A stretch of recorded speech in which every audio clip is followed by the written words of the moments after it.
হরে কৃষ্ণ, রাধে রাধে। আমার সকল সাধুগুরু দর্শক বন্ধুদের চরণে জানাই কোটি কোটি প্রণাম। ফাল্গুন মাসের কৃষ্ণপক্ষের একাদশী আমরা পার করে এসেছি। এবার আমাদের কাছে আসতে চলেছে ফাল্গুন মাসের শুক্লপক্ষের একাদশী, যা আমলকি নামে পরিচিত। তো আমলকি একাদশী আমরা যারাই পালন করব বা না করব, প্রত্যেকেরই কিন্তু এই একাদশী ব্রত মাহাত্ম্য কথা শ্রবণ করা উচিত, কারণ শ্রবণে মোক্ষ লাভ হয়। তাই একাদশী যারা পালন করতে না পারবেন তারাও অবশ্যই এই ব্রত মাহাত্ম্য শ্রবণ করুন।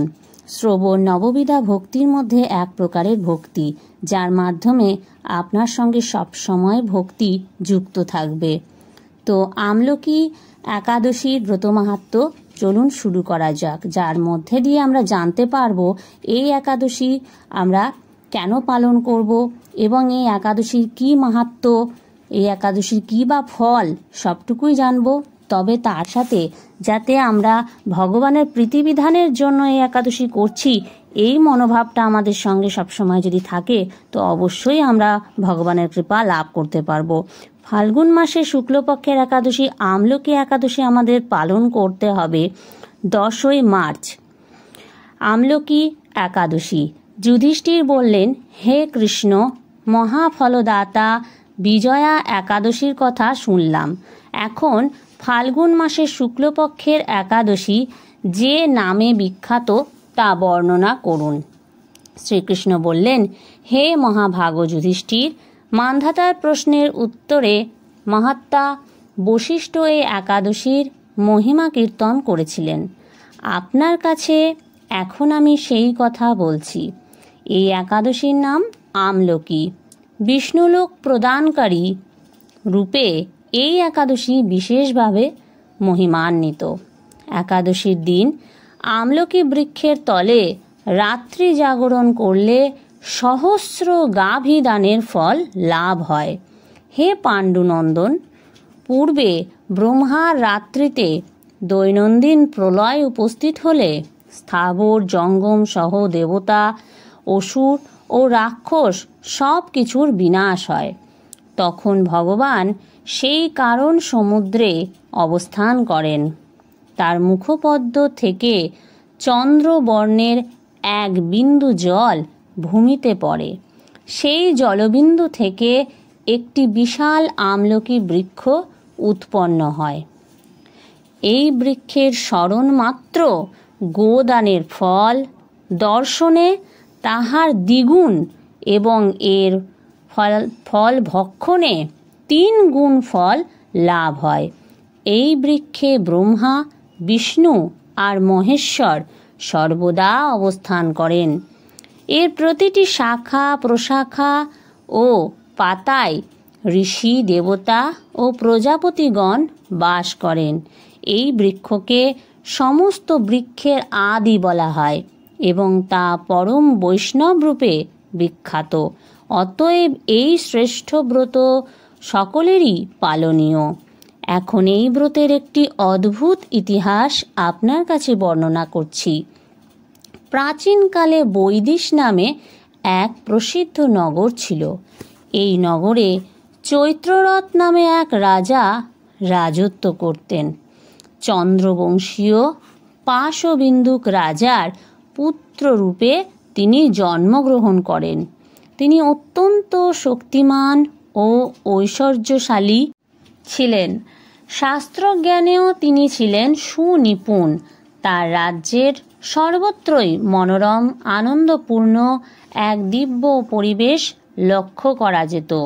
প্রজারা ছিলেন বিষ্ণু ভক্তি পরায়ণ। সকলেই একাদশী ব্রত পালন করতেন। তার রাজ্যে কোনো অভাব অমঙ্গল ছিল না। এইভাবে প্রজাদের নিয়ে রাজা চৈত্ররথ সুখে দিন যাপন করতে থাকেন। এক সময় ফাল্গুনী শুক্লপক্ষের দ্বাদশী যুক্তা আমলকি একাদশী তিথি সমাগত হওয়ায় রাজ্যের সকলেই এই ব্রত পালনের সংকল্প করলেন। ওই দিন প্রাতঃস্নানের পর প্রজাদের নিয়ে রাজা ভগবান শ্রী বিষ্ণুর মন্দিরে যান। সেখানে সুবাসিত জলপূর্ণ কলস, ছত্র, বস্ত্র, পাদুকা, পঞ্চরত্ন ইত্যাদি দিয়ে সাজিয়ে স্থাপন করেন। তারপর ধূপ দ্বীপ দিয়ে যত্ন সহকারে মুনি ঋষিদের দ্বারা শ্রী পরশুরাম মূর্তি সমন্বিত আমলকির পূজা করেন। হে পরশুরাম, হে রেণুকার সুখবর্ধক, হে ধাত্রী, হে পাপ বিনাশিনী আমলকি, তোমাকে প্রণাম। আমার অর্ঘ্য জল গ্রহণ করো। এইভাবে দিনে যথাবিধি পূজা, স্তব, স্তুতি, নৃত্য, গীত করে রাজা ভক্তি ভরে সেই বিষ্ণু মন্দিরে রাত্রি জাগরণ করতে লাগলেন। এমন সময় দৈবযোগে একটি ব্যাধ সেখানে উপস্থিত হয়। পূজার সামগ্রী সহ বহু ব্যক্তিকে একত্রে রাত্রি জাগরণ করতে দেখে সে কৌতূহলাক্রান্ত হল। সে ভাবল, এসব কি ব্যাপার? বিষ্ণু মন্দিরে প্রবেশ করে সে বসে পড়ল। কলসের উপরে স্থাপিত বিষ্ণু মূর্তি দর্শন করল।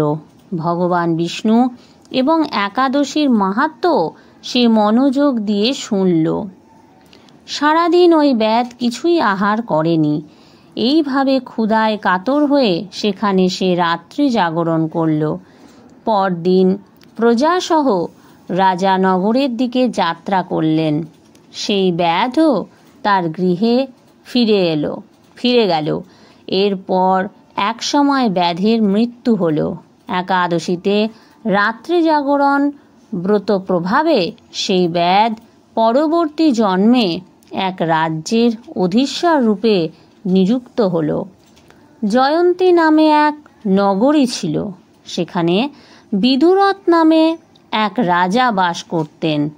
ওই ব্যাধ বিদুরথ রাজার মহাবলী পুত্র রূপে জন্মগ্রহণ করেন। তার নাম হয় বসুরথ। 1,00,000 গ্রামের আধিপত্য তিনি লাভ করলেন।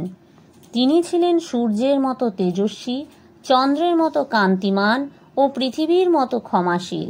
বিভিন্ন সৎ গুণে ভূষিত বসুরথ পরম বিষ্ণু ভক্তি পরায়ণ হন। এই মহাদাতা রাজা একবার শিকার করতে গিয়ে পথ ভুলে যান। গভীর জঙ্গলের মধ্যে ক্ষুধায় পীড়িত হয়ে তিনি ক্লান্তিবশত শুয়ে পড়েন। এমন সময় কতগুলি পর্বত নিবাসী ম্লেচ্ছ রাজার কাছে এসে নানাভাবে উৎপীড়ন করতে থাকে। রাজাকে তাদের শত্রু মনে করে তারা তাকে হত্যা করতে চেষ্টা করে। পূর্বে এই রাজা আমাদের মাতা, পিতা, পুত্র, পৌত্র সবাইকে মেরে ফেলেছে, আমাদের গৃহছাড়া করেছে, এই রকম বলতে বলতে ম্লেচ্ছরা রাজাকে হত্যা করতে উদ্যত হয়। তারা বিভিন্ন অস্ত্র শস্ত্রে তাকে আঘাত করতে থাকে, কিন্তু আশ্চর্যের বিষয় তাদের সকল প্রচেষ্টা ব্যর্থ হয়। রাজার কোনো ক্ষতি তারা সাধন করতে পারেনি। তখন রাজার শরীর থেকে নানা অলঙ্কারে বিভূষিতা এক পরমা সুন্দরী স্ত্রী মূর্তি আবির্ভূতা হন। মহাশক্তিধারিণী ওই নারী অল্প সময়ের মধ্যেই সকল পাপী ম্লেচ্ছকে নিধন করল। রাজার নিদ্রাভঙ্গ হল। এই ভয়ানক হত্যাকাণ্ড দেখে রাজা অত্যন্ত বিস্মিত হলেন। তিনি বলতে লাগলেন, আহা, আমার শত্রুদের হত্যা করে কে আমার প্রাণ রক্ষা করল? এমন কৃপালু কে আছে? আমি তার প্রতি আমার কৃতজ্ঞতা প্রকাশ করছি। এমন সময়ে দৈববাণী হল, ভগবান কেশব ব্যতীত শরণাগতকে রক্ষা করবার আর কে আছে? তিনিই শরণাগত পালক। দৈববাণী শুনে তিনি ভক্তিযুক্ত চিত্তে গৃহে ফিরে এলেন। তারপর প্রজাসহ মহাসুখে ইন্দ্রের মতো নিষ্কণ্টক রাজ্য ভোগ করতে লাগলেন। বশিষ্ঠ বললেন, হে রাজন, যে মানুষ এই পরম উত্তম আমলকি একাদশী ব্রত পালন করেন তিনি নিঃসন্দেহে বিষ্ণুলোক প্রাপ্ত হন। তো এই হলো আমলকি একাদশীর ব্রত মাহাত্ম্য। তো সবাই নিশ্চয়ই শুনেছেন। যদি এই আমলকি একাদশী ব্রত মাহাত্ম্য আপনাদের ভালো লেগে থাকে অবশ্যই লাইক, শেয়ার, কমেন্ট করবেন এবং অবশ্যই হরে কৃষ্ণ, রাধে রাধে লিখতে ভুলবেন না। রাধে রাধে, হরে কৃষ্ণ।